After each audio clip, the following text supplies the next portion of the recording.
Welcome to Legion Builds, where I guide you on how to bring your favorite fictional characters into Dungeons & Dragons. This video and all my content is made possible by my Patreon supporters, and it's dedicated to everyone who subscribes to my channel. You're all the reasons why this keeps going. Thank you. Join the Legion today at patreon.com/63rdlegion for free and help decide next week's new character. Joining my paid tiers allows you early access to my content, a shout out in my videos, and home-brewed 5e items for your games. It's time for a little Halloween build with a big "what the hell is that thing?" From the book and movie Ritual, it's Mater.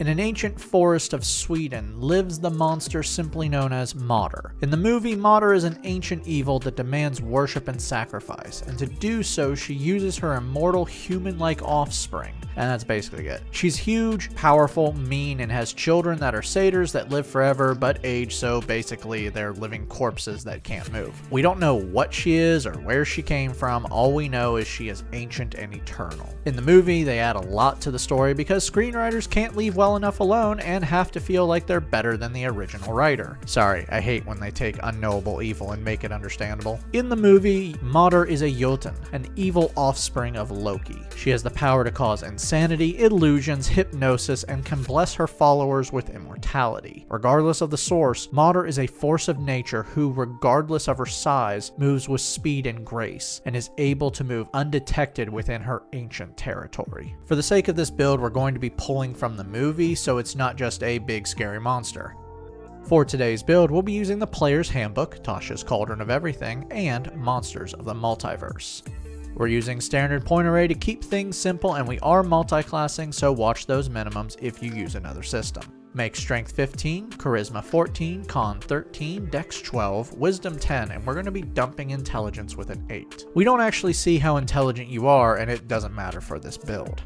Mater looks like a giant elk with a head that looks like a human torso, antlers that look like human arms, and a small head where the hips would be. I'm not kidding, that's what she looks like. Go check it out, it's freaky. Anyway, Centaur from Monsters of the Multiverse is a nice place to start. You are Fae, and your walking speed is 40 feet. Charge allows you to slam into your enemies. If you move 30 feet in a straight line and then hit with an attack, you can follow this up with a bonus action attack with your hooves. Speaking of hooves, you can make an unarmed strike with your hooves, dealing 1d6 plus strength with these attacks. Natural Affinity gives you the skill Survival. Equine Build makes you one size larger when determining carry capacity and the weight you can push or drag. Also, you climb much slower than everyone else, with each foot costing 4 feet of your movement. To finish out your lineage, you know the language Common and 2 more of your choice. For background, place +2 into Charisma and +1 into Strength. For your origin feat, Tough gives you more HP, meaning you can take more damage. You get double your current character level in HP and then get to add +2 HP with every level after. For skills, grab Stealth and Perception. For your final proficiencies, I got nothing. You're an ancient forest god that likes to tear people apart. There's no tools for that, just customize this and choose one.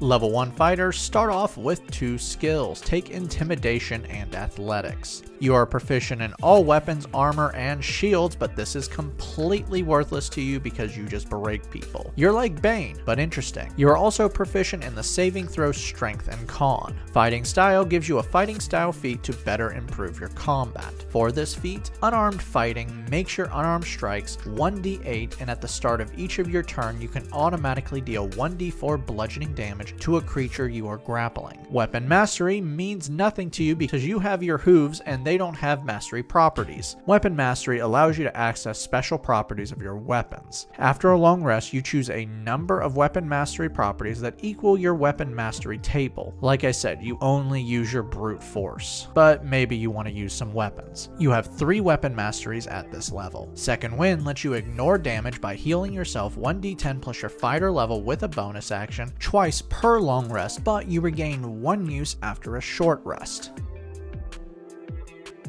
Level 1 Warlocks begin with Eldritch Invocations. These are special features that grant you new abilities or improve ones you already have. You get one at this level. For this invocation, Armor of Shadows lets you cast the spell Mage Armor without a spell slot. This gives you an AC of 13 plus Dex for 8 hours when not wearing armor. Pact Magic makes you a fake spellcaster. You have limited spell slots, but these spell slots will be upcasted automatically at higher levels. You only have one spell slot right now. Next level you will get another one, but you get them all back after a short or long rest. You're going to start off with 2 cantrips and 2 first level spells. For your spells, Mind Sliver forces your mind onto another's. Targeting a creature within 60 feet, you force an intelligence save and dealing 1d6 psychic damage, and now they must subtract 1d4 from their next saving throw before the end of your next turn. Minor Illusion allows you to create an illusionary sound or image within 30 feet to mess with people. Charm Person allows you to gain a humanoid's trust for 1 hour, forcing a wisdom save on a humanoid within 30 feet. If they fail, they are charmed by you and will now see you as a friend as long as you weren't hurting them already. When the spell ends, they will know you influence their mind. Cause Fear, found in Xanathars, basically does the opposite of Charm Person. Targeting a creature within 60 feet, you force a wisdom save. If they fail, they are frightened of you for 1 minute while you maintain the spell. A frightened creature has disadvantage on skill checks and attack rolls while they are within line of sight of the source of their condition and can't willingly move towards the source of the condition.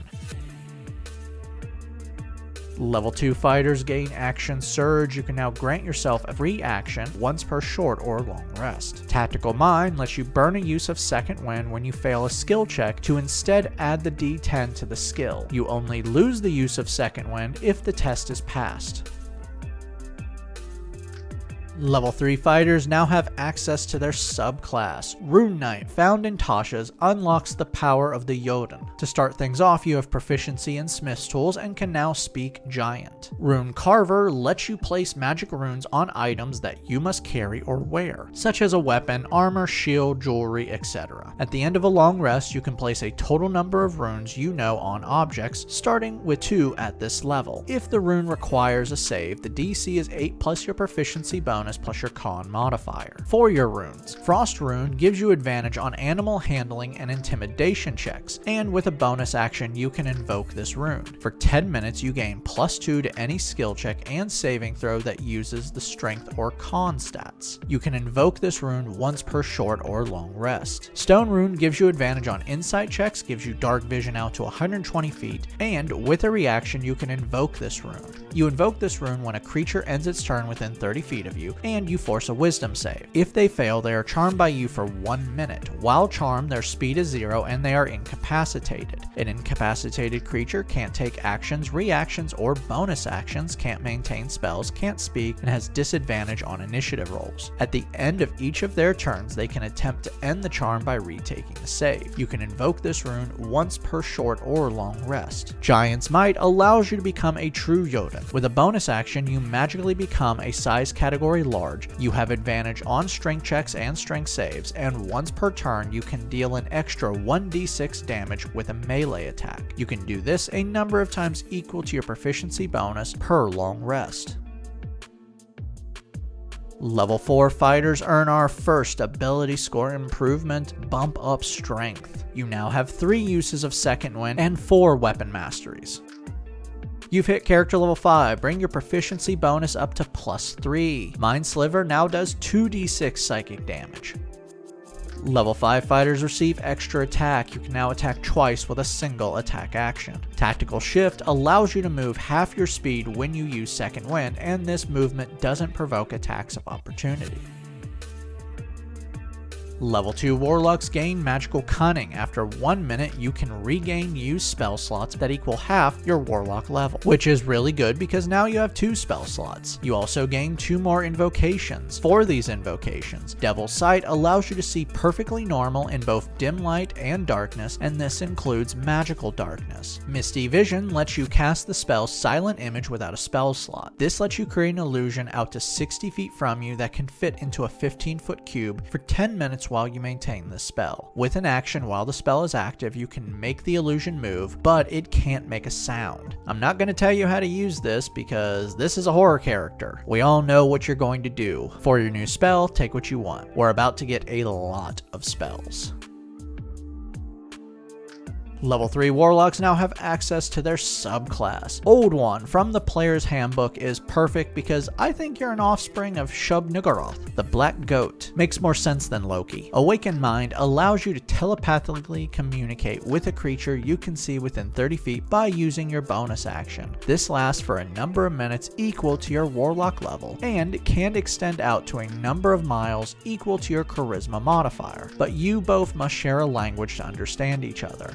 Psychic spells improve some of your magic. Firstly, now when you deal damage with a spell, you can change the damage type to psychic, and when you cast an enchantment or illusion spell, you don't need verbal or somatic components. Great Old One spells gives you more spells. Your spell slots are also upgraded to 2nd level. Remember, now when you cast a spell, it will be at 2nd level, so check to see if it allows the spell to do anything else, like cause fear and charm person, now targeting more creatures. For your Old One spells, buckle up because we're going to be here a while. Detect Thoughts allows you to reach into the creature's mind for 1 minute while you maintain the spell. While active, you choose one effect, and on your turn, you can use your action to change the effect. You can sense the presence of invisible or hidden creatures, or you can read the surface thoughts of a creature. You can only sense what is on their mind at that moment, which is great for learning answers to questions. With an action, you can delve deeper by forcing a wisdom save. If they fail, you learn what looms on their mind. Regardless of if it's a fail or a save, they will know you're doing it and can attempt to end the spell by making an Arcana check against your spell DC. Dissonant Whispers forces a wisdom save against one creature within 60 feet. If they fail, they take 4d6 psychic damage and must use their reaction to move away from you. Tasha's Hideous Laughter breaks a creature's mind that is within 30 feet, forcing a wisdom save. If they fail, they fall prone and are incapacitated for 1 minute while you maintain the spell. They begin to laugh uncontrollably as their mind can't take what is happening to them. At the end of each of their turns, they may attempt to end the spell by retaking the save, and this is at advantage if they take damage before that. Phantasmal Force allows you to call forth an illusion and direct it at a creature within 60 feet. The target must make an intelligence save, or they see an image that can fit within a 10-foot cube, like a place of a traumatic event. It believes the image is real, and anything that happens, like falling through it, their mind comes up with a reason for it happening. On your turn, while within 5 feet of the image, or within the image, the creature takes 2d8 psychic damage, believing something within that image is hurting them, like maybe the shattering of glass. If you haven't seen the movie, my words are confusing you right now. They can take their action to investigate the illusion, ending the spell if the check beats your spell DC. For your new normal spell, Invisibility turns you invisible for 1 hour while you maintain the spell, or until you cast another spell, attack, or deal damage. You don't turn invisible in either the book or the movie, but you have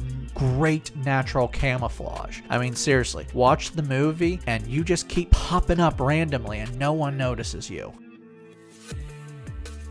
Level 4 Warlocks earn another ability score improvement, Cap Off Strength. For your new spell, Mind Spike forces a wisdom save on a creature within 120 feet, causing 3d8 psychic damage if they fail. And for the next hour while maintaining the spell, you will know their location, even if they are invisible or hidden from you. Chill Touch is a melee spell attack that deals 2d10 necrotic damage or psychic damage if you wish, and they cannot regain HP until the end of your next turn. Your character level 9, bring your proficiency bonus up to +4. Level 6 fighters earn another ability score improvement, bump up charisma for better spell attack and DC.